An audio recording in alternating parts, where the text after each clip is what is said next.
साहित्यिक, पत्रकारिता आणि शैक्षणिक अशा विविध आघाड्यांवर अटके पार झेंडा रोवलेल्या काही कर्तृत्ववान, बुद्धिमान आणि तेजस्वी ताऱ्यांचा तेजस्वी सन्मान देऊन सन्मान करणार आहोत। त्यांचा गौरव करणे ही तेजस्वी फाउंडेशनसाठी अत्यंत आनंदाची आणि अभिमानाची गोष्ट आहे।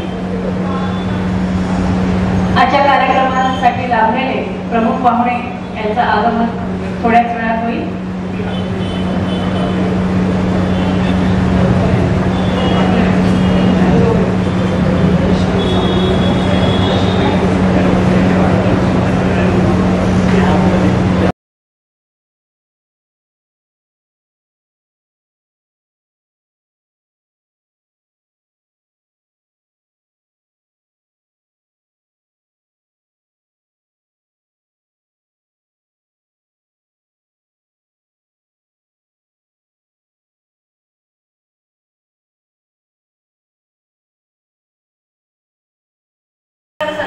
सचिव आणि अध्यक्ष सल्लागार पत्रकार संघाच्या माध्यमातून विद्यार्थ्यांना शैक्षणिक साहित्य वाटप, कथा, अनाथ आश्रम, दिव्यांग विद्यार्थ्यांना चादर, ब्लँकेटचं वाटप, पत्रकार दिनी ज्येष्ठ पत्रकारांचा सन्मान, जागतिक महिला दिनी दरवर्षी विविध क्षेत्रातील महिलांचा सन्मान, आश्रमशाळेला ध्वनिक्षेपक संचाचं वाटप, ग्रामीण भागात आरोग्य शिबिरांचं आयोजन, पत्रकारितेच्या माध्यमातून आदिवासी पाडे नागरी सामाजिक समस्या शासकीय दरबारी मांडून त्याचा यशस्वी पाठपुरावा केलेला आहे। त्याच्या समाजकार्याची दखल घेऊन मुंबईतील मैत्री संस्थेने यशवंतराव चव्हाण गौरव, हिंदवी स्वराज्य संघटनेने पु ल देशपांडे महाराष्ट्र सन्मान, प्रियदर्शनी फाउंडेशनने पंडित जवाहरलाल नेहरू समाजरत्न, एकता कल्चरल अकादमीचे नारायण पेडणेकर स्मृती अशा अनेक सन्मानाने त्यांना सन्मानित करण्यात आलेला आहे। राजीव प्रधान तेजस्वी साहित्यिक पुरस्काराने त्यांना आपण सन्मानित करणार आहोत। व्यवसायाने चार्टर्ड अकाउंटंट असून अनेक वर्ष कॉर्पोरेट क्षेत्रात ते कार्यरत आहेत। मराठी ग्रंथ संग्रहालय नौपाडाचे ते जुने सभासद आहेत आणि काव्य लेखन ते करतात। पहिल्या श्वासापासून या काव्य संग्रह प्रसिद्ध याला प्रवीण दवणे यांची प्रस्तावना लागलेली आहे। या पुस्तकाला मराठी साहित्य मंडळ ठाणे यांच्या साहित्य भूषण पुरस्काराने सन्मानित केलेला आहे। एप्रिल 2022 मध्ये दुसरा कविता संग्रह देहवार प्रसिद्ध झाला आणि अभिनेत्री लेखिका संपदा जोगळेकर कुलकर्णी यांनी त्याची प्रस्तावना लिहिलेली आहे। याशिवाय नंदिनी फाउंडेशन जामनेर यांच्याकडून राज्यस्तरीय काव्यरत्न पुरस्कार 2023 साली त्यांना प्राप्त झालेला आहे।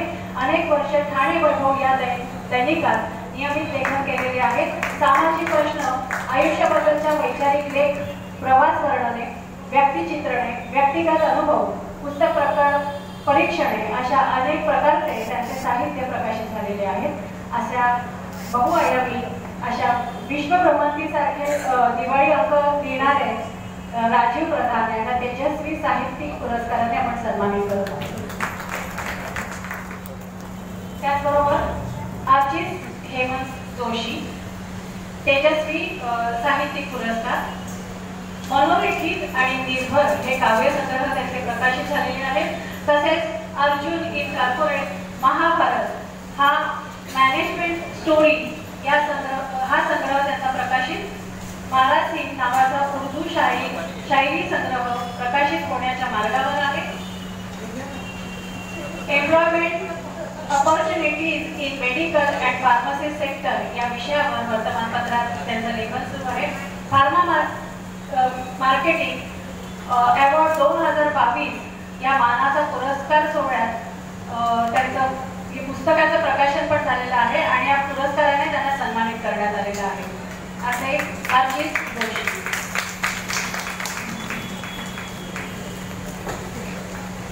श्री काळूदास देवराम कनोजे तेजस्वी साहित्यिक, रामवाटा आणि सह्याद्रीच्या कुशीत हे 2 काव्य संग्रह प्रकाशित। याशिवाय तू गझल माझी या गझल संग्रह आणि पाऊल खुणा नावाचा ललित कथा संग्रह ही 2 पुस्तके प्रकाशित होणार आहेत।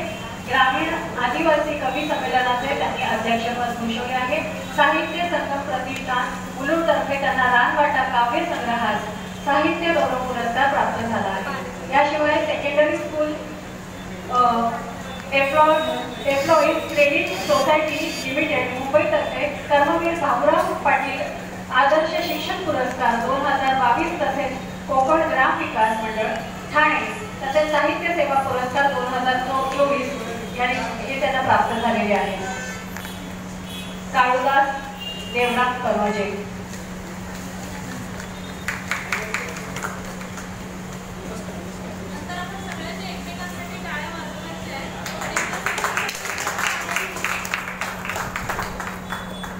सह्याद्री बुलेटिन यासाठी नियमित प्रासंगिक लेखन, अनेक वार्षिक अंक आणि दिवाळी अंकात विविध विषयावर 500हून अधिक लेख प्रसिद्ध. दैनिक प्रभात, आपलं महानगर, आदर्श गावकरी, लोकमंथन या दैनिकांसाठी पत्रकारिता, दैनिक भास्कर, दैनिक लोकमंथन या माध्यमांसाठी सध्या कोल्हार प्रतिनिधी म्हणून कार्यरत आहेत. याशिवाय छत्रपती शिवाजी महाराज, छत्रपती संभाजी महाराज, दुर्ग संवर्धन यासारख्या विविध विषयांवर त्यांनी अनेक व्याख्याने दिलेली आहेत. छत्रपती पुरस्कार, जिल्हास्तरीय पुरस्कार, पत्रकार संघ महाराष्ट्र राज्य पुरस्कार यासारख्या अनेक पुरस्कारांनी त्यांना सन्मानित केलेले आहे. असे प्राध्यापक साहित्य प्रसाद कुंभकर्ण.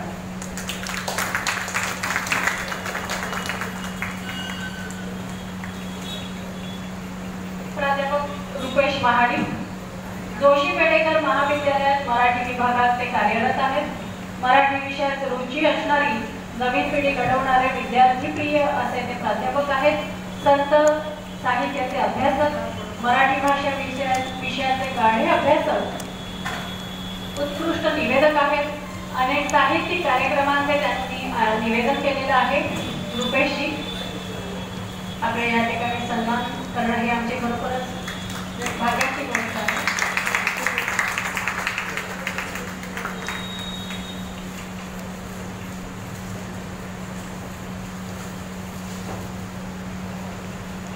अनुजा संखे.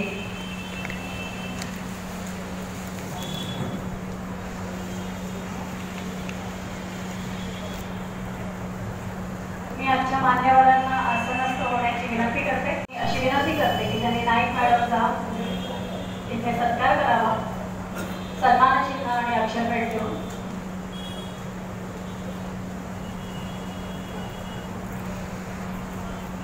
नाईक मॅडम आणि त्यांच्या स्मृती यांची मी ओळख करून देते. नाईक मॅडम स्टेट बँकेमध्ये अधिकारी पदावर निवृत्त झाल्या आणि त्या आणि त्यांच्या स्मृती यांनी आपल्यासाठी काही घरगुती त्यांनी 8 वस्तू ज्या बनवल्या त्या इथे सवलतीच्या दरात आपल्यासाठी उपलब्ध करून दिलेल्या आहेत. तर आपला कार्यक्रम झाल्यानंतर एकदा आपल्या स्टॉलवरती तुम्ही नक्की नजर द्या. तर त्यांचा एकदा आपण इथे सन्मान करूया. अक्षर भेट हे या सन्मानाचं स्वरूप आहे.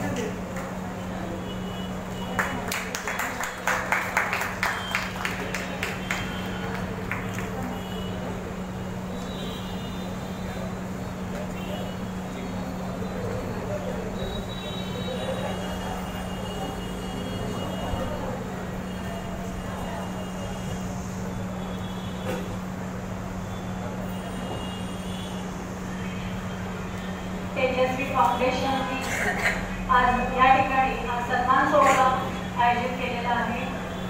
मॅडमने सांगितलं त्यांच्याकडे 100 नावं आली होती. त्याच्यापैकी 14 ते 15 नावं त्यांना निवडायची होती. ही खूपच त्यांच्यासाठी जिकरीची गोष्ट होती. मगाशीच त्यांनी सांगितलं की खूप टफ कॉम्पिटिशन असल्यासारखं झालं होतं आणि कोणाला हा पुरस्कार द्यावा असे बरेच त्यांच्याकडे बायोडेटा आणि बरेच परिचय आले होते. पण काही त्यातल्या निवडक अशा 14 जणांचा त्यांनी आज या ठिकाणी सत्कार केलेला आहे.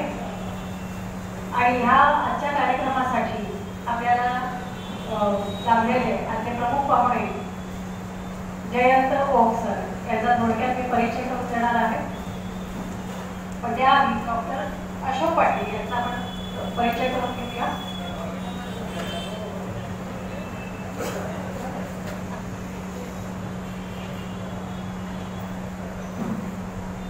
डॉक्टर अशोक पाटील सर ठाण्याच्या बांदोडकर विज्ञान महाविद्यालयात प्राध्यापक. मनाच्या गाभाऱ्यात या स्वलिखित पुस्तकाचे प्रकाशन व लवकरच झोप एक अमृत पुस्तक प्रकाशित त्यांचं होणार आहे. MD आयुर्वेदिक MD homeopathy, MD dentist, MSc nursing, MM pharma इत्यादी वैद्यकीय शिक्षणासाठी व्हिजिटिंग प्रोफेसर म्हणून 12 वर्षापेक्षा जास्त रिसर्च मेथॉडॉलॉजिकली हा विषय शिकवण्याचा त्यांना अनुभव आहे. 2011 या वर्षी हाफकिन इन्स्टिट्यूट परेल मुंबई येथून क्लिनिकल रिसर्च मॅनेजमेंट हा डिप्लोमा कोर्स त्यांनी पूर्ण केलेला आहे. 2 ज्येष्ठ नागरिक संस्था स्थापन करून ते कार्यरत आहेत. 2018 मध्ये मुंबई विद्यापीठ आणि महाविद्यालयामध्ये निवृत्त प्राध्यापक संघटनेची त्यांनी स्थापना आणि सुरुवातीपासून कोषाध्यक्ष म्हणून ते कार्यरत आहेत. मी त्यांना या ठिकाणी त्यांचं मनोगत व्यक्त करण्यासाठी आमंत्रित करते.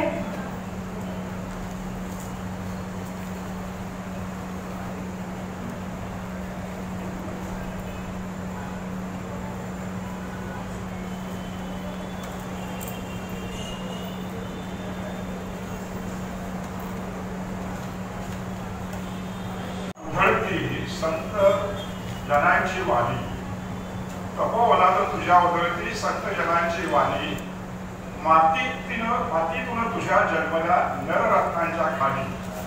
महाराष्ट्रातील वैभवशाली मातीला त्रिवार वंदन. आणि या मातीतून जी रत्न बाहेर आलेले जे आपण पाहतोय सगळे, अतिशय उत्तम असं कार्य केलेली रत्न आपण निवडलेली आहेत. आणि खूप गर्व वाटतो की ही रत्न आपण निवडून त्यांचा इथे सत्कार करत आहात. आपण त्यांच्या कार्याला दाद देऊन त्यांना प्रेरणा देत आहात, पुढच्या वाटण्यासाठी त्यांना शुभेच्छा देत आहात. ह्या रत्नाच्या खालीचं एक रत्न अष्टपैलू व्यक्तिमत्व, गप्पा गोष्टीकार, प्रमुख अतिथी जयंत ओकसाहेब. नवीन उगवतो तेजस्वी सूर्य, प्रकाशाबरोबर देईल चैतन्य, अशा तेजस्वी फाउंडेशनच्या प्राध्यापिका प्रज्ञा पंडित, पुरस्कार विजेते सर्व रत्न आणि बंधू भगिनींनो, सर्व पुरस्कार विजेत्यांचे मनपूर्वक अभिनंदन. तेजस्वी फाउंडेशनच्या पंडित मॅडमना खूप खूप धन्यवाद, कारण समाजातली योग्य रत्न शोधून त्यांचा सन्मान केला जात आहे. मित्रांनो, तुमच्या सर्वांची कामाची दखल घेतलेलीच आहे. तुम्ही एका ठिकाणावर पोहोचलेला त्याची दखल घेतली आहे, पण त्याच्याबरोबर तुम्ही हा जो काय मोठा प्रवास केलेला आहे, कुणी लेखक आहे, कुणी काय केलेलं आहे, वेगवेगळे कामं केलेले आहेत, हा जो प्रवास आहे त्या प्रवासामध्ये तुम्हाला काही अडथळे असतील, काही त्रास झाला असेल, त्याशिवाय तुम्ही पण पोहोचणार नाही. तेव्हा नुसत्या तुमच्या पोहोचलेल्या ठिकाणाची किंवा जे काय प्राप्त केले त्याची दखल न घेता मला वाटतं की तुमचा हा जो प्रवास आहे त्या सगळ्या प्रवासाची दखल म्हणून आपण या सोहळ्याकडे पाहिलं पाहिजे. लक्षात ठेवा, हा पुरस्कार मिळाला म्हणून थांबू नका. हा पुरस्कारापासून प्रेरणा घ्या आणि पुढे कसं जाता येईल हे पहा. धावू नका, परंतु एका ठिकाणी न थांबता हळूहळू का होईल आपण प्रवास करा. इथे बरेच लेखक कवी मंडळी आहेत, आपल्याकडे काही सामाजिक क्षेत्रातले लोक आहेत, शैक्षणिक क्षेत्रात लोक आहेत, पत्रकारितामध्ये लोक आहेत. जे लेखन करणारे आहेत त्यांना माझी विनंती आहे की जगाला काय आवडते हे लिहू नका. तुम्हाला काय वाटतं ते तुम्ही लिहावं. कदाचित तुमचं वाटणं उद्या जगाला आवडेल. मी पण एक पुस्तक लिहिलं, मला काय वाटतं ते मी लिहिलेलं आहे आणि लोकांना ते खूपच आवडलं. आज सामाजिक काम करणारे भरपूर लोक आहेत, त्या खरं सामाजिक काम करणाऱ्या लोकांची खूप गरज आहे आपल्या देशाला. पत्रकारितेबद्दल भरपूर बोलता येईल, परंतु आहे तर आजचा प्लॅटफॉर्म नाही. आज आपल्या महाराष्ट्रातली राजकीय परिस्थिती पाहिली, देशातली राजकीय परिस्थिती पाहिली, निवडणुकीची रोख्यांची परिस्थिती पाहिली, तर बरंच काही लिहिण्यासारखं काही पत्रकारांना, पण का लिहिलं जात नाही मला काही कळत नाही. सगळे टेलिव्हिजन चॅनल्स असो, सगळी पत्रकारिता कुठेतरी झाकाळलेली दिसते. जे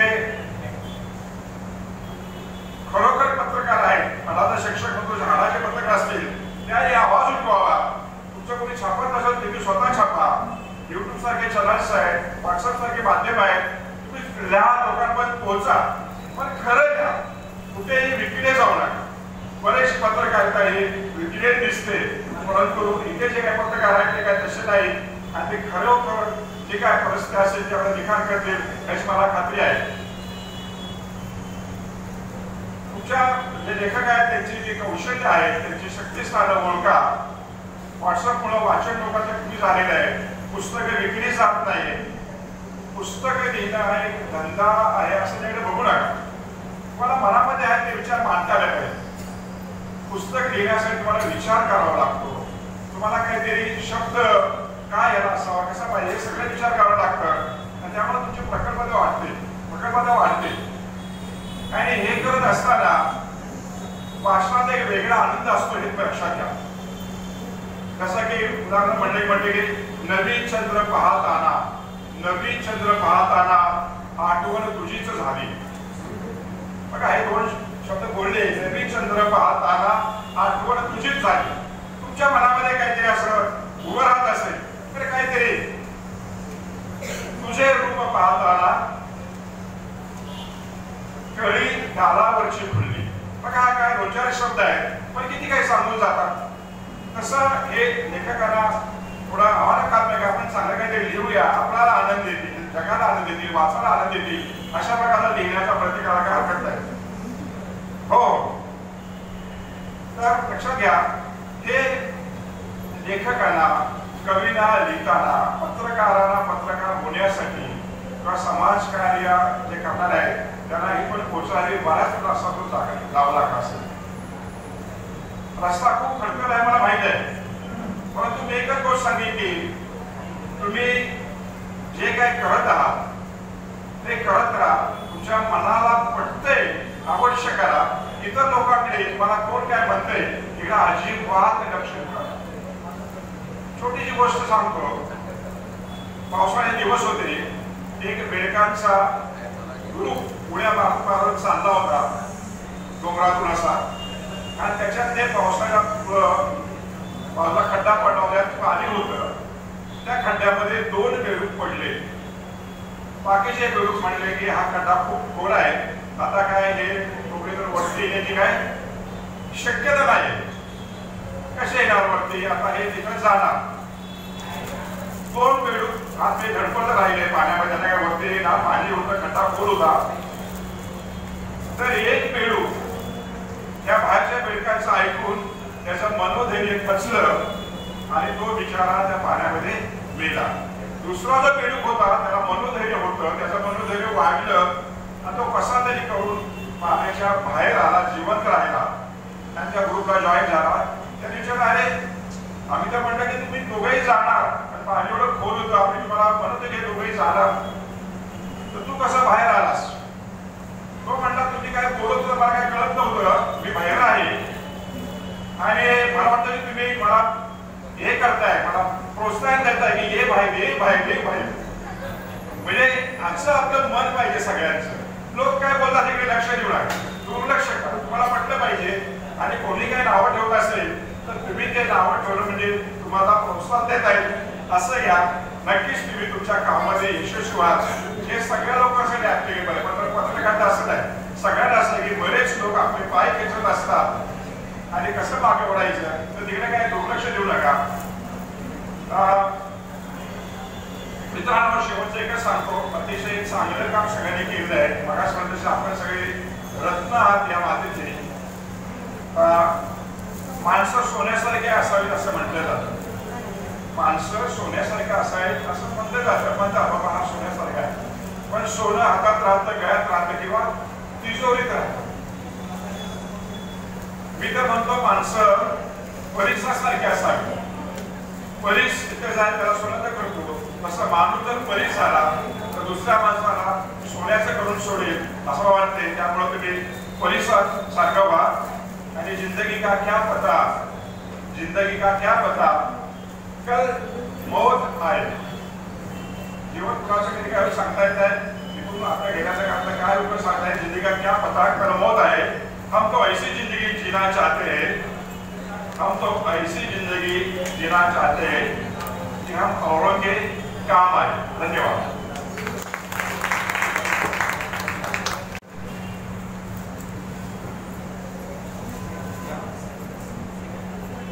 अमोल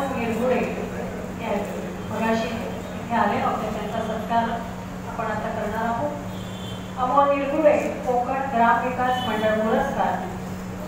झटपट करोडपती कसे व्हावे या पुस्तकाचे लेखक श्री अमोल निरगुडे इथे उपस्थित आहेत. त्यांचा आपण आता सत्कार करणार आहोत. सध्या या पुस्तकाला वाचकांची पसंती मिळते, पण अनेक संस्थांकडून या पुस्तकाला आणि निरगुडे सरांना सन्मानित करण्यात येत आहे. कोकण ग्रामविकास मंडळ ठाणे यांच्या वतीने त्यांच्या या पुस्तकाला पुरस्कार जाहीर झाला आहे. तो आज या कार्यक्रमात आपण सर्वांसमोर दिला जावा अशी विनंती आपल्याला कोकण ग्रामविकास मंडळाने सुद्धा केलेली आहे. अमोल निरगुडे सरांना मी हे मंचावर येण्याची विनंती करते.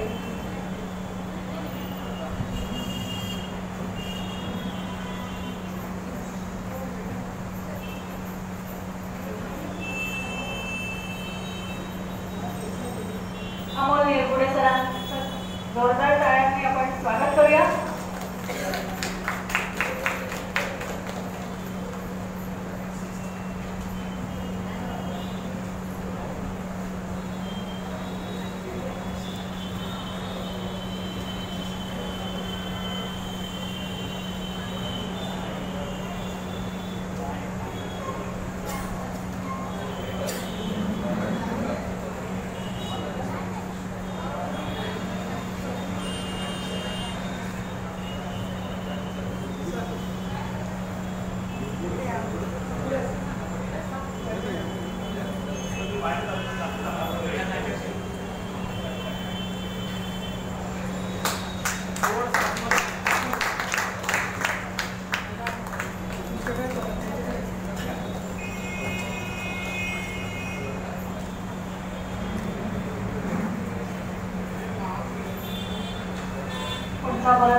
अनुजा संखे कॅनरा बँकेत अधिकारी म्हणून कार्यरत.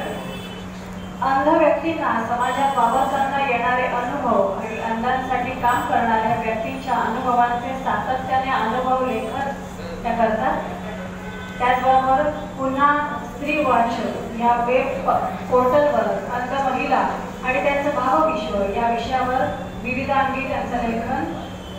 कवडसे या शीर्षकाखाली महाराष्ट्र टाइम्स या नामांकित वर्तमानपत्रात अंध अपंग व्यक्तींच्या जगण्यावर प्रकाश टाकणारे स्तंभलेखन या स्तंभलेखनाचे कवडसे या नावाने पुस्तक प्रकाशित होणार आहे. सह्याद्री वाहिनीचा 2014 सालचा हिरकणी पुरस्कार आणि असे अनेक पुरस्कार त्यांना आजपर्यंत प्राप्त झालेल्या अनुजा संखे.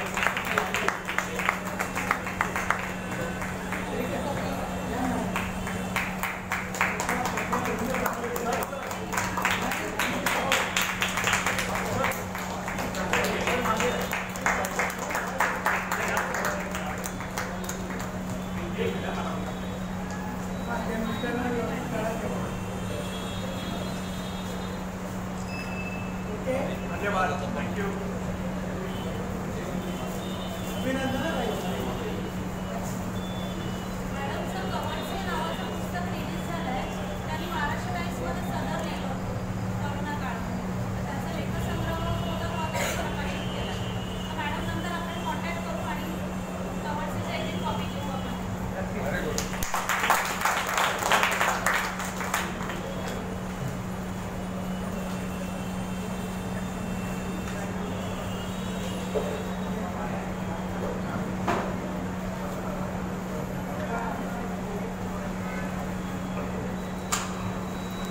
फाउंडेशन तर्फे आज आपण 14 मान्यवरांचा सत्कार आणि सन्मान केलेला आहे.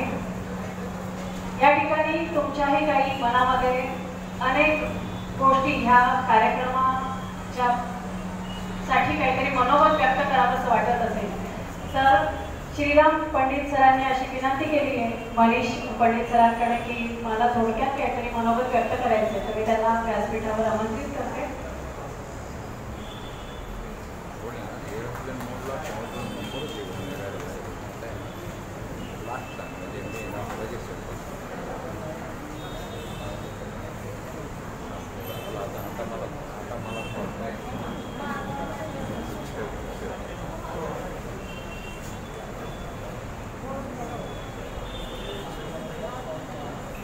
फाउंडेशनच्या आमच्या संस्थापिका, त्याचप्रमाणे आदरणीय असे पदाधिकारी, आजचे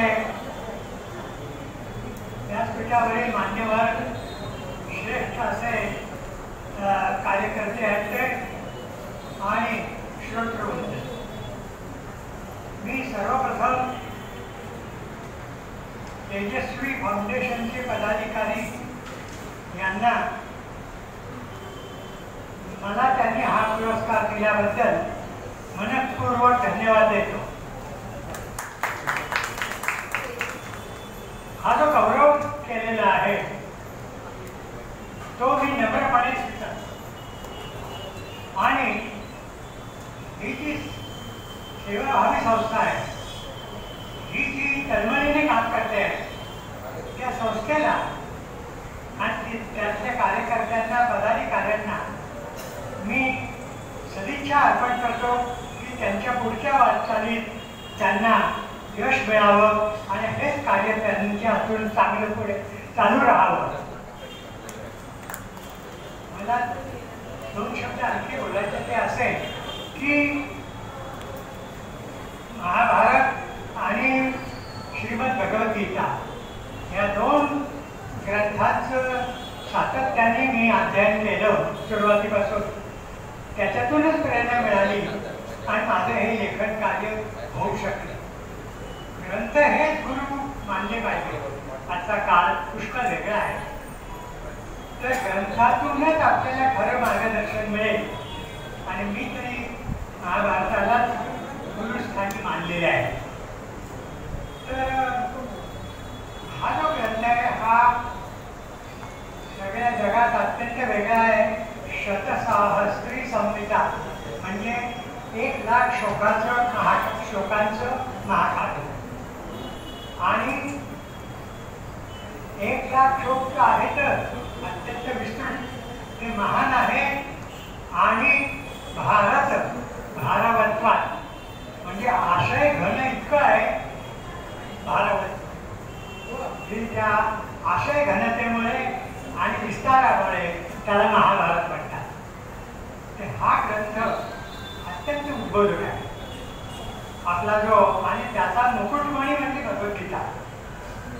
तर भगवद्गीतेसारखा दुसरा ग्रंथ पुन्हा धार्मिक आणि दार्शनिक आणि वेदांत सांगणारा आणि जीवनदृष्टी देणारा असा ग्रंथ सापडणे कठीण. तर महाभारताने सनातन धर्माचं खूप वर्णन केलंय. अहो, पानोपानी धर्म, नैतिक तत्व सगळं सांगितलं, अत्यंत विस्तृत आहे. तर हा जो सनातन धर्म आहे त्याच्यावर थोडंफार टीका सध्या चालू आहे, पण त्याबद्दल महाभारत काय म्हणतात, धारणा समाजाची जो कर्तृत्व धर्म हा धारयति प्रजा, प्रजा म्हणजे मनुष्य समूह, याचं कल्याण करणारा, त्या समाजाला आधार देणारा, समाजाला दिशा देणारा, समाजात दुराचार होणार नाही, शांतता राहील हे सांभाळणारा असा हा धर्म आहे. त्या धर्माविषयी आणि हा सनातन धर्म शाश्वत, आपलाच धर्म सर्वात आधी जन्माला आला आणि सगळ्या धर्मामध्ये सनातन धर्म आहे. सत्य, अहिंसा, मनातली शुचिता, बाहेरच्या व्यवहारातली शुचिता, संयम, त्यानंतर क्षमा, दया, परोपकार, ही जर तुम्ही, ही सगळ्या धर्मात आहे. आपण सगळ्या धर्मातली दिसतात आपल्याला. म्हणून सद्गुण जोपासले पाहिजे. परमहंस एकदा त्याच्यात रामकृष्ण परमहंस गंगेत स्नान करताना त्यांना वाहत आलेला विंचू दिसला. त्याचे प्राण वाचवण्याकरता त्यांनी तो उचलला आणि बाहेर यायला लागले काठावर आणि तो आणला सांभाळला. त्यांचा शिष्य म्हणाला, हे काय केलं? त्याने तुम्हाला 2दा डंख केला. तेव्हा ते म्हणाले, हा खालच्या दर्जाचा जो आहे गुण, दुर्गुण, तो सोडत नाही, मला कळत नाही. माझ्याजवळ तर फार वरच्या दर्जाचा सद्गुण आहे आणि तो म्हणजे प्राण वाचवणे. तो मी कशाला सोडू? तेव्हा आपण सद्गुण जोपासूया आणि त्या सद्गुणातच यापुढे ग्रंथाच्या आधारे जगण्याचा प्रयत्न करूया. धन्यवाद.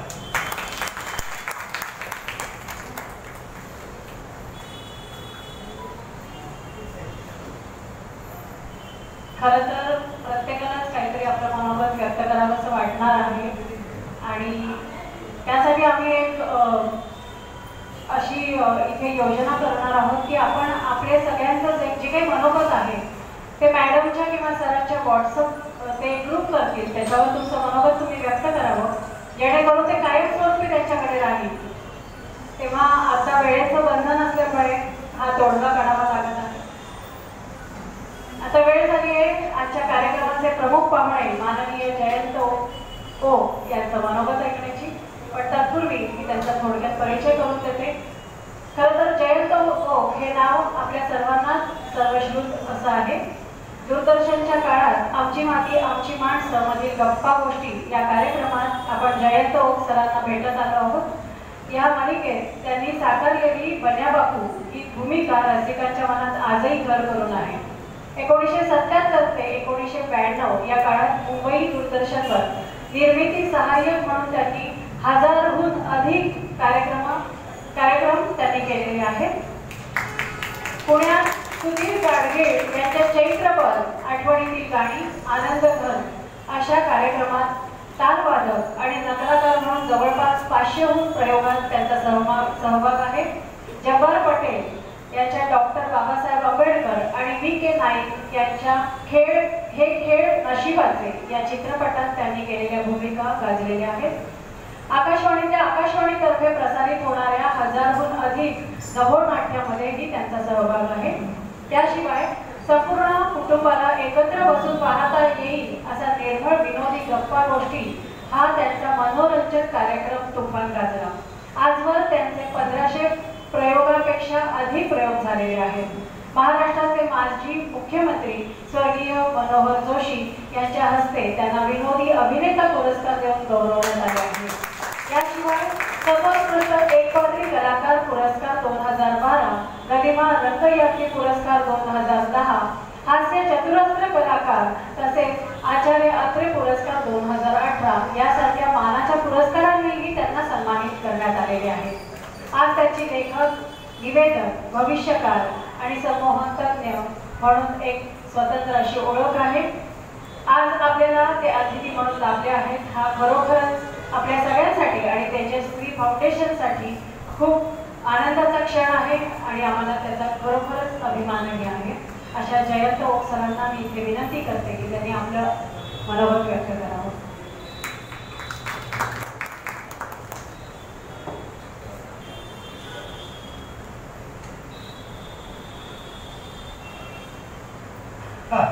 मला गंमत वाटली काय की सगळा सुगंध पसरलेला आहे. कारण आपल्या बोलण्यातून ज्यांनी प्राजक्ताचे सडे पाडले अशा प्राजक्ता जोशी आज या ठिकाणी आपल्याला टाळ्या काढायला. आम्ही काही शब्दांची गंमत करणार आहोत. म्हणजे एखादा शब्द बोलला तर त्यामुळे बोलण्याची कोणाची प्रज्ञा नाही आणि त्या प्रत्येक विषयात पंडित आहे. अशा पंडिता पत्नी त्या तेजस्वी खरं आहे की नाही? अहो साधं 2 माणसं घरी येणार तर आपण नको नको पण प्रश्न होतो.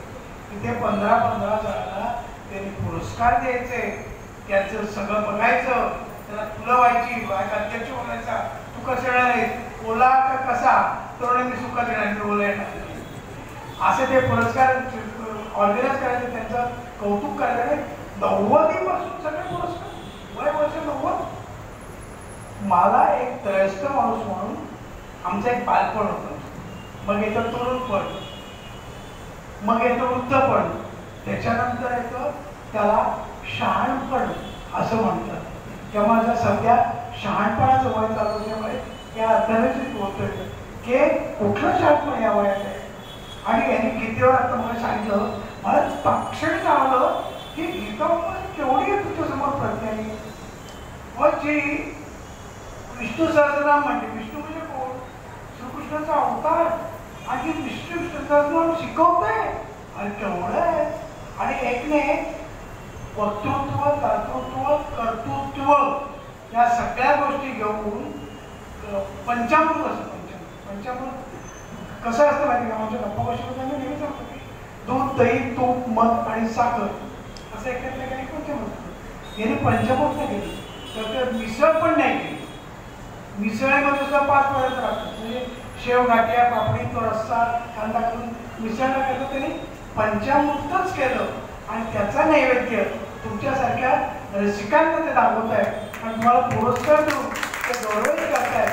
आणि याचं कारण काय म्हणजे दुसऱ्याला आनंदी पाहण्यात स्वतःचा आनंद मिळवणं यासारखा दुसरा आनंद नाही.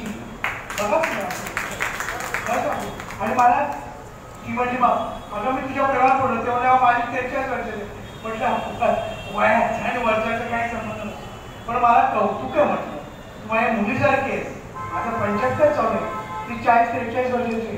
काय काम करतोस तू? केवढं काय आहे, अफाट आहे. आणि आता आमची वय अशी आहेत ना, कौतुक करायला काही भीतीच वाटत नाही. केलं कौतुक काय वाईट पण वाईट आहे का? मी वाईट मला घेऊन जाणार का पुढे? चांगलंच सांगणार नाही. आणि त्या वयात मी पदार्पण केल्यामुळे आता ही मुलगी किती भेटतच दुसरं नाही. तिचं नाव प्राजक्ता. मग मी काय मला सुवास येणार. मी म्हणतो प्राजक्ताचे पटले सर आहे असं नका म्हणू गळे असं ती म्हणते. आपण तिथल्या ते एकपात्री कार्यक्रम करताना काय करावं लागतं? प्रासंगिक सगळ्या गोष्टी ठेवायच्या. पुढच्या आचार्याने एक गोष्ट सांगितली होती की भाषण कुठे असो, इकडे असो, तिकडे असो, तिकडे असो, तिकडे असो, पहिल्या 3 मिनिटात लाफ्टर किंवा हाशा आला नाही तर आजचं भाषण पडलं बरं का असं आचार्य ते म्हणाले. म्हणजे कुठेही असो तर तुम्ही इथे माझी जी इमेज तयार झाली की हसवणारे जयंतो वगैरे वगैरे, म्हणजे आता बारीक गोष्टी विनोद करण्यात असतो. आम्हाला दिसतो आणि तो व्यक्त करतो, बाकी काय करत नाही. आता मी म्हटलं एकच शब्द पुन्हा मला म्हणतो, त्याच्यात विनोद भरलेला आहे. 2 विनोद होतात. आता माझ्या बायकोचं नाव संध्या आहे. गेल्या महिन्यात केली आता. पण तो विनोद कसा असतो? ती समोर असली ना, 40 वर्षांचा संसार झाला. मी काय म्हणतो, आयुष्यात आल्या अनेक संध्या, ती समोर बसली तर म्हणायचं पण आमच्या नशिबात होती ही संध्या. तुला बरं वाटतो? पण ती कार्यक्रमात नसली मी म्हणणार आमच्या आयुष्यात आल्या अनेक संध्या पण आमच्या नशिबात होती ही संध्या. ती बघत नाही ना, तो पण सगळं शब्द तोच. तुम्ही मांडता कसा त्याच्यावर त्या गोष्टी अवलंबित असतात. आणि आम्हाला याच्यावर प्रज्ञा, पंडित वगैरे शब्द ते आम्ही तयार केलेले असते. काय प्रज्ञा नावाला म्हटलं विनोद करायला हवाय का? मला शोधायला हवाय पण काय नको. पंडित ती आहेच पंडित ती. म्हटलं काय वेळे पण आहे काय?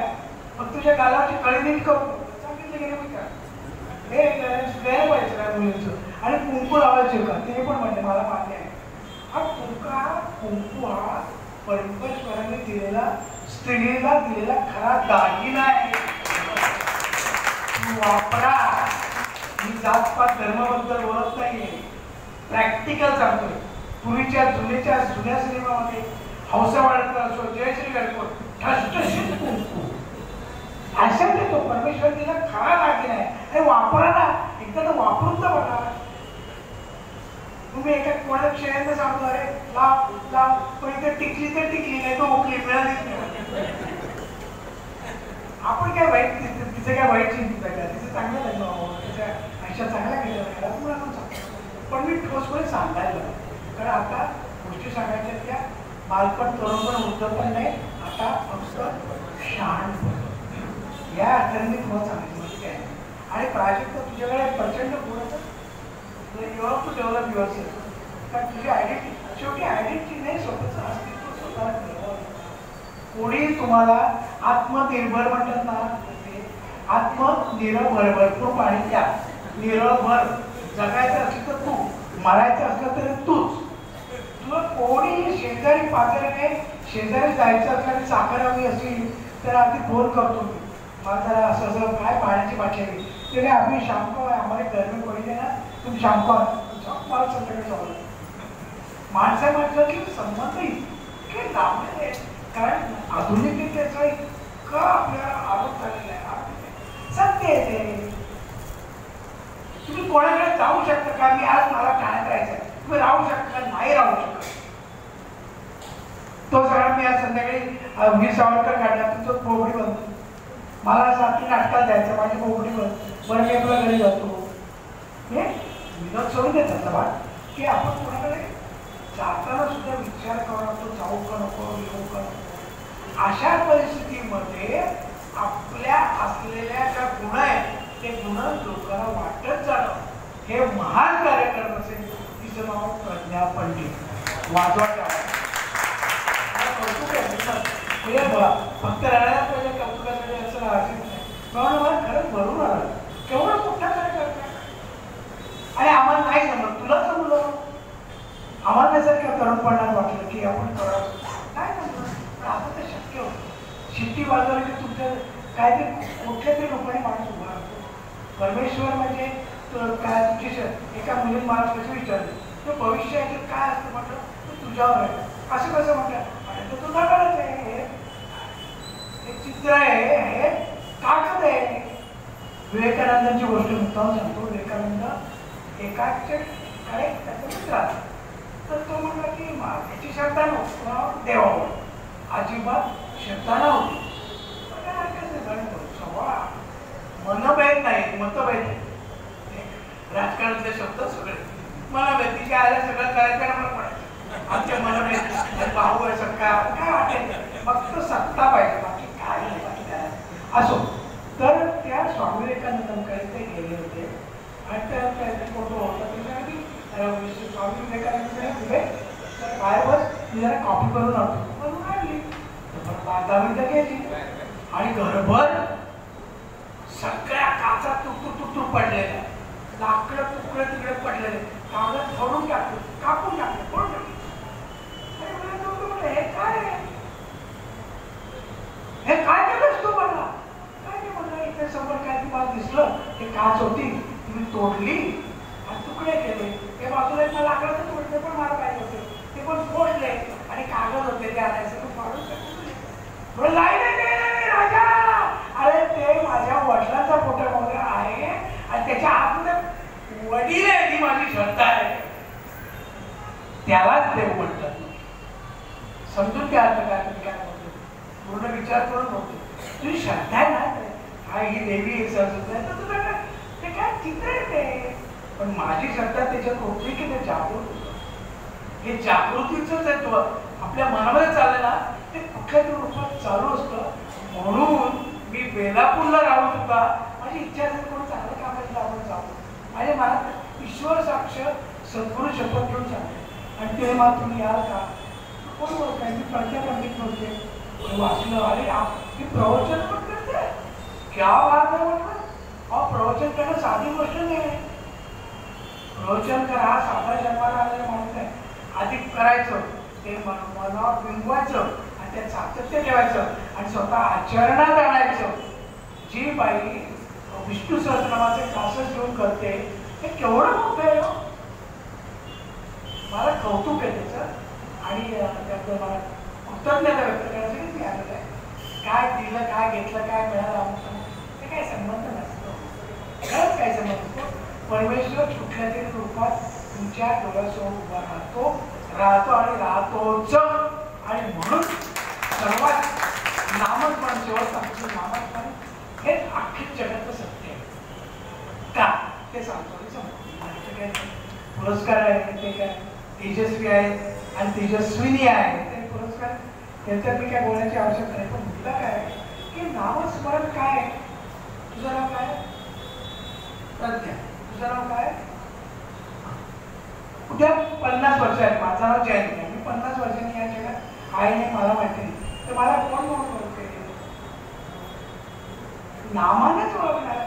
आता कोण अक्षर येत नाही. स्वामी समर्थ आहे तर मी सगळं वर्णन केलं की ते असं आहे, तसं आहे, तसं आहे, तसं आहे, ते जोपर्यंत स्वामी समर्थ हा शब्द येत नाही, जोपर्यंत ते महाराज असेल ते पळून गेले गोळ्याला, पण जोपर्यंत छत्रपती शिवाजी म्हणत नाही तोपर्यंत त्या शब्दाला, त्या वाक्याला, त्या जगाला आयडेंटिटी नाही.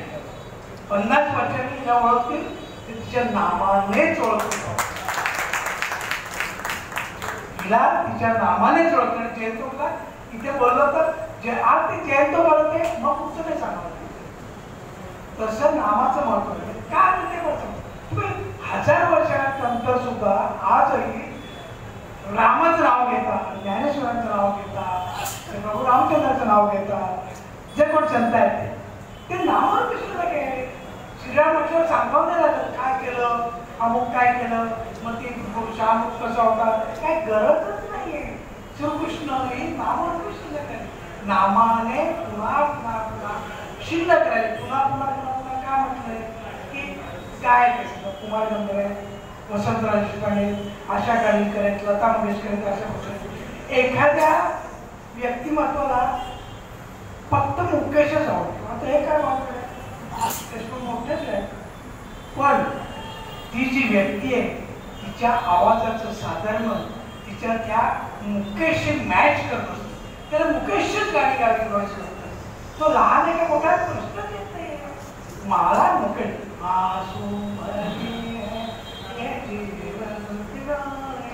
कोई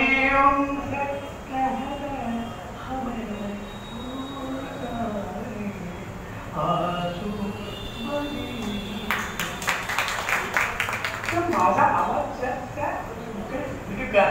टाइमसाठी गंमत आहे. मला येतं गाणं, माझी स्वतःची लॉंग प्ले रेकॉर्ड आहे कंपोजर म्हणून. मी माझ्या कार्यक्रमात एकमात्र कार्यक्रम 15 मिनिटात तुम्हाला 50 गाणी यमन रागायचं म्हणून. येस मला येतात. उगाच एकमात्र कार्यक्रम करत नाही. 1877 कार्यक्रम उगाच केलेलं नाही. अमेरिकेला 3 महिने, ऑस्ट्रेलियाला 1 महिना, काय ते दुबई शारजा अबुधाबी गोवा करता आमच्यासाठी काय गदिमा पुरस्कार ते काही येणे नाहीत माझे फक्त बघायला असं नाही करावं वाटतं. ते गोष्टी काय म्हटलं सोप्यात सोपं गाणं कुठलं कसं शिकवायचं असेल. जाऊ का म्हणतो जरा आवाज लागल्यासारखं वाटतं आणि लोकांच्या आवाजाला मला बरं वाटतं. काय माहितीये दूरदर्शनवर होतो ना त्यावेळी आम्हाला कमी तिथे आपण म्हणून आम्हाला केंद्राचा ताणपुरवा केंद्राचा ताणपुरवा. त्यामुळे दूरदर्शन माध्यमात काम करताना लता मंगेशकर, आशा भोसले, गुलाम अली पाटील, चुकेला आसू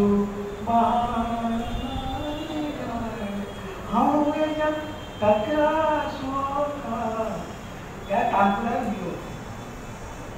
वसंतराव देशपांडे, आशा काळीकर सगळ्या सोडून देतो पाहिजे.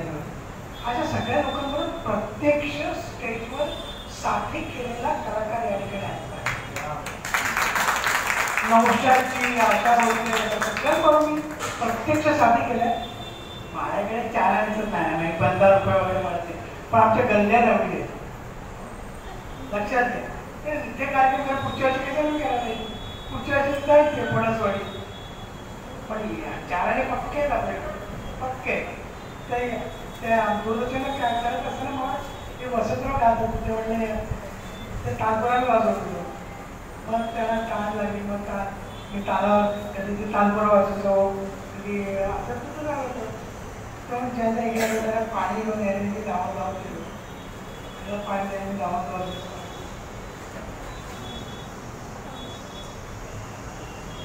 त्यांनी ते पाणी त्यावेळेला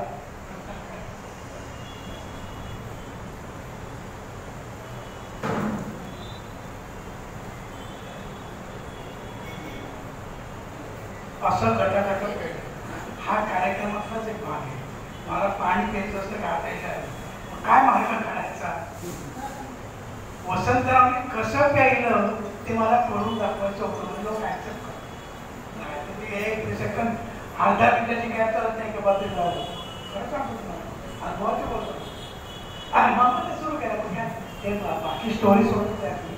बरी स्टोरी सांगतो. कारण अख्खी पृथ्वी एका ओंजळीत करणं म्हणजे गप्पा गोष्टी. आणि ओंजळी एवढ्या गोष्टी एवढ्या मोठ्या करून सांगितल्या काव्य होतं ते मला काय असं तुम्हाला मिळालं. तर ते यमन कसं आहे तुम्हाला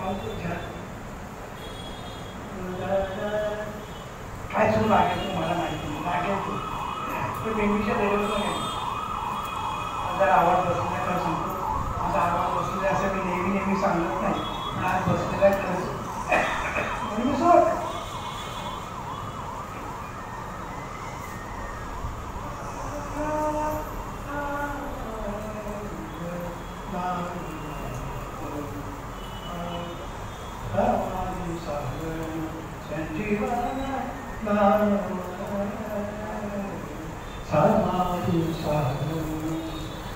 शांति दया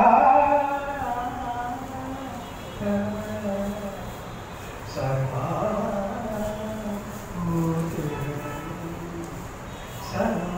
मौसम है आशिका कहीं से को ऐसे मौसम है आशिका ये आंसू भरी है ये जीवन की रानी, कोई उनसे कह दे हमें भूल जाए, ये आंसू भरी है जो आरू ये प्यार मेरा के जैसे चंचल सब चंचल धीरे से तेरा ये मुस्कान, मुझे दोष न देना जगवानो, मुझे दोष न देना जगवानो, हो जा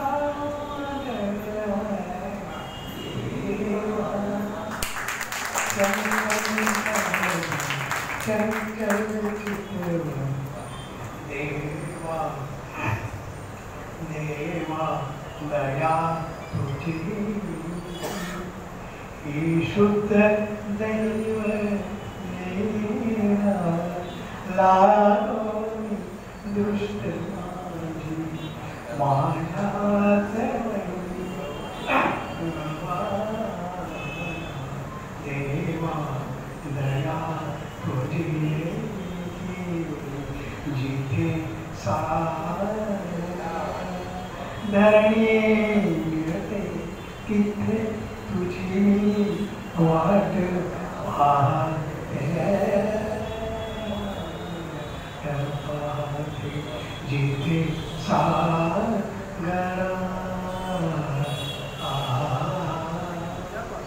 निरेक रेक मागरे सासरी पापा मागरे साख मैं पलक नगर वारूंगा तेरी निहारूंगा मैं पलक नगर वारूंगा तेरी निहारूंगा मेरे प्रीत का कार्य तुम्हारे नैनों में पले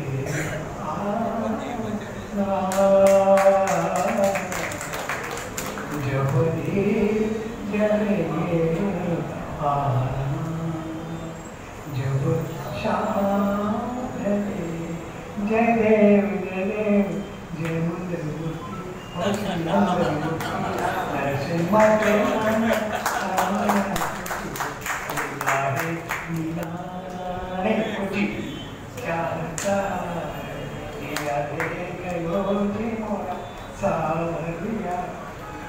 जिया मन में लगावी मावलिया जिया ले गलो जी मोरा सावरिया ये साना सखे मिया साना सखे मिया देवाच्या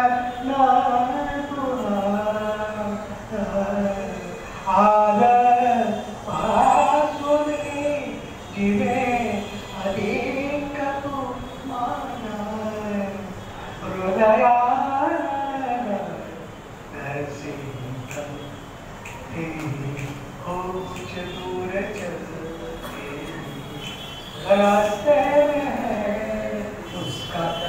नावाचा गजा गजे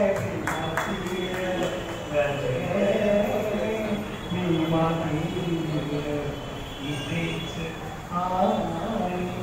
या बांधावर अशीच शाय वेळ सख्या किती रंगला निंबोनीच्या झाडा मागे चंद्र आज माझ्या पाडसाला झोका गे तराई लिपणी रंजीची दिल भी दुखाने के लिए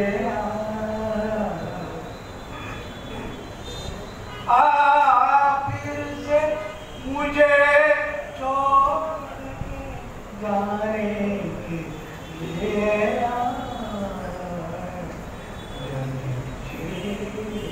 मागे उभा मंगेश पुढे उभा मंगेश मागे उभा मंगेश पुढे उभा मंगेश माझ्याकडे देव माझा आरतो मागे उभा मंगेश पुढे उभा देवा करते ज्ञान कल्पना देवा ये कांचन निर्गुण साधक मकर कुंडल तळावती चराई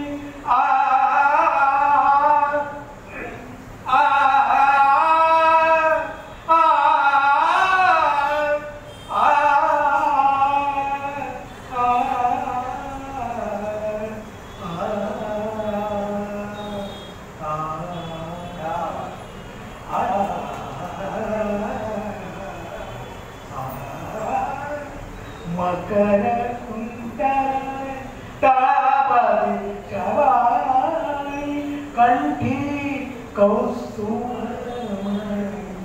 विराजित सुंदर हो मालिकी कले हो मालिकी कले इश्काची कळत असली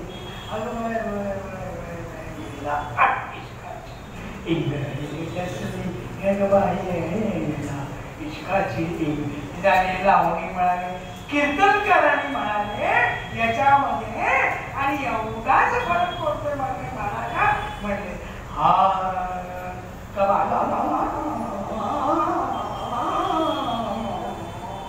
तिला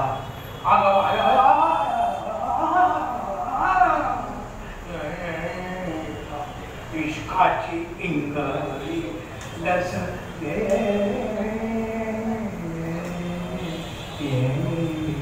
आणि म्हणून म्हणाले साता समुद्रापलीकडे गेले तरी म्हणले हा पुन्हा मन शिल्लक आहे पांडुरंग हरी वासुदेव हरी आता जोरदार टाळ्या वाजवा काही सुद्धा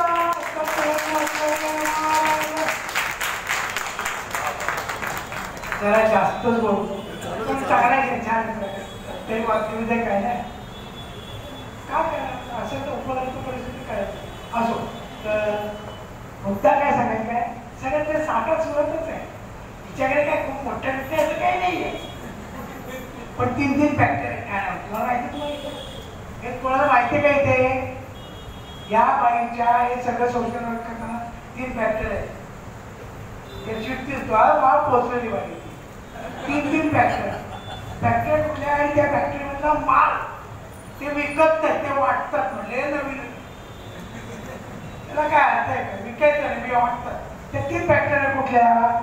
डॉक्टर आईस फॅक्टरी, जिव्हर शुगर फॅक्टरी आणि हृदयात सॅटिस फॅक्टरी. अशा 3 फॅक्टरीचा मला काय वाटतं खरं सांगतो.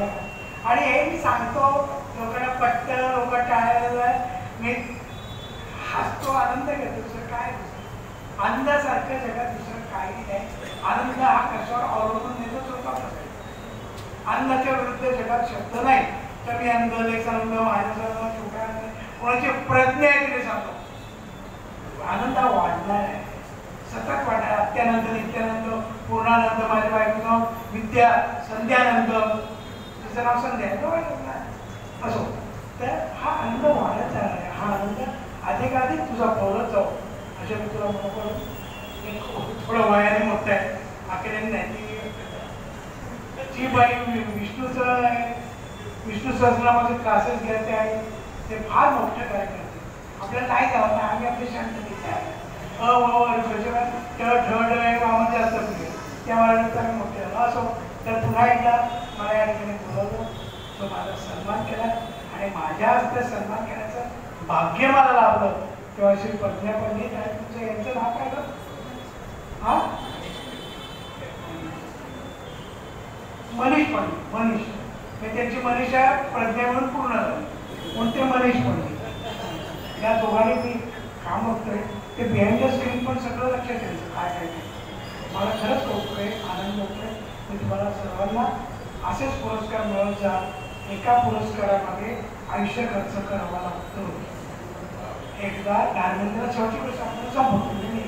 धर्मेंद्रला पुरस्कारच नाही आयुष्यभर आणि 18 वर्ष त्यांना लाईफ अचिव्हमेंटचा पुरस्कार मिळाला. तो जरा 6 नंतर कार्यक्रम होता तेव्हा असं असं आलं आणि कोण होतं कचकड्याची बाहुली म्हणला. मी 400 केले, थांबलो. मला आज 17 वर्ष थांबावं लागलं तर मी थांबलो. आज मला खालचा सन्मान मिळाला. लाईफ अचिव्हमेंटचा पुरस्कार रडला तो स्टेजवर. पुरस्काराचं महत्व तुम्ही समजून घ्या. माणसं 4 आहेत का 400 बात नाही. पुरस्कार हा पुरस्कार असतो आणि ते महत्वाचं कार्य ही प्रज्ञा करते. त्या तिचं महत्व, तिचं कौतुक. बरेच कामना असते त्यानंतर यशस्वंतम लक्ष्मीवंतम जनकुरु रूपम देवी जयम देवी यशो देवी विश्वजयी मनेच सुद्धा कामना सिद्धिरस्तु तू म्हण तथास्तु.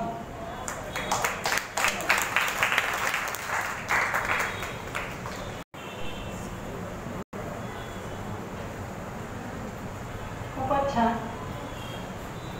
राग यमन आणि त्या रागातल्या विविध छटा सरांनी इथे असताना आपल्याला नुसत्या दाखवल्या नाही तर इतका आनंद दिला त्याच्यातनं. मला वाटतं त्या जशा राग एक आणि त्याच्या अनेक छटा आहेत ना, तसं व्यक्तिमत्व एक आहे आणि त्यांच्यामध्ये इतके गुण भरलेले आहेत. देवाने एका योग्य व्यक्तीची निवड ह्यासाठी केलेली आहे आणि खरोखरच अनेक कला पालकत असलेले असे जयंत ओक खऱ्या अर्थाने आयुष्यातला प्रत्येक क्षण आणि क्षण आनंदाने जगतात आणि आनंद देतात. असं हे व्यक्तिमत्व आहे. खूप छान. आभार. प्रदर्शनाकडे आजच्या कार्यक्रमाच्या शेवटाकडे आपण येत आहोत.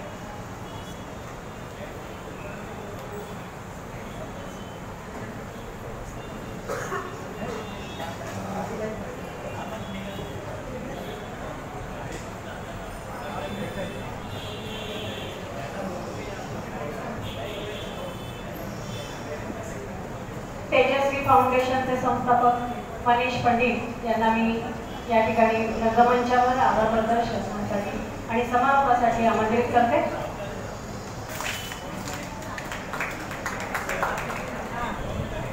नमस्कार. Thank you so much. तेजस्वी फाउंडेशनने आज आयोजित केलेल्या या पुरस्कार सोहळ्याला सगळ्यात प्रथम तुम्ही सर्व उपस्थित राहिलात त्याबद्दल तुम्हाला सर्वांचे मनपूर्वक आभार. Thank you so much. मी पुन्हा एका व्यक्तीचं नाव आज घेणार नाही आभार प्रदर्शन करताना, कारण तेजस्वी फाउंडेशन ही एक संस्था आहे आणि ती एका पुन्हा व्यक्तीमुळे, माझ्यामुळे किंवा प्रज्ञामुळे नक्कीच नाही. त्यासाठी तुमचे आणि असंख्य या रूममध्ये नसलेल्या अनेकांचे हात आहेत. त्यामुळे प्रत्येक त्या हाताचं नाव घेणं शक्य नाही. त्यामुळे मी आज कोणाचंच नाव घेणार नाहीये. या संस्थेला ज्यांनी ज्यांनी आतापर्यंत मदत केली त्या प्रत्येक हाताचे मी आज इथे आभार मानतो. या संस्थेशी जोडल्या गेलेल्या वृद्धाश्रम असो, अन्नछत्र असो, गोशाळा असो, तसेच आदिवासी दुर्गम पाड्यातल्या शाळा असो, त्या सर्व शाळांशी आम्ही जे जोडले गेलो तिथल्या पदाधिकाऱ्यांचे, त्या शाळांपर्यंत आम्हाला पोहोचायला मदत केलेली आहे प्रत्येकाचे मी आज या मंचावरून आभार मानतो. तसंच हा कार्यक्रम व्यवस्थित पार पाडला म्हणून असंख्य हात इथे पडद्यामागे राबत होते. संतोष राणे सरांची एक टीम इथे उपस्थित आहे आणि त्या प्रत्येक टीम मेंबरचे मी इथे आभार मानतो.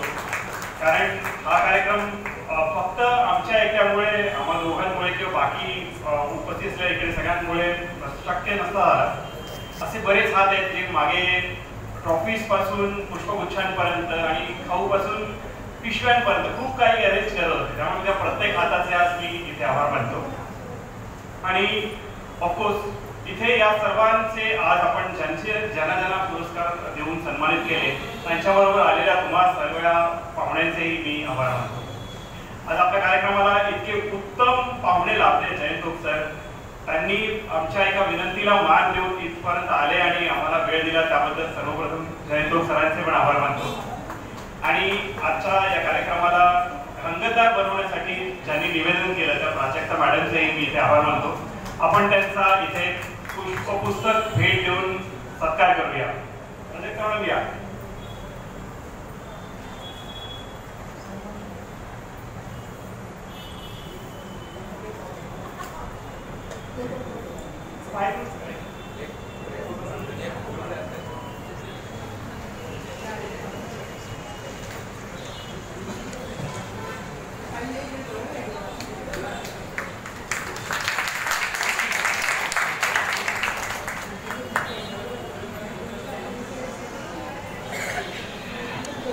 आता हा कार्यक्रम समारोपाकडे चालला आहे.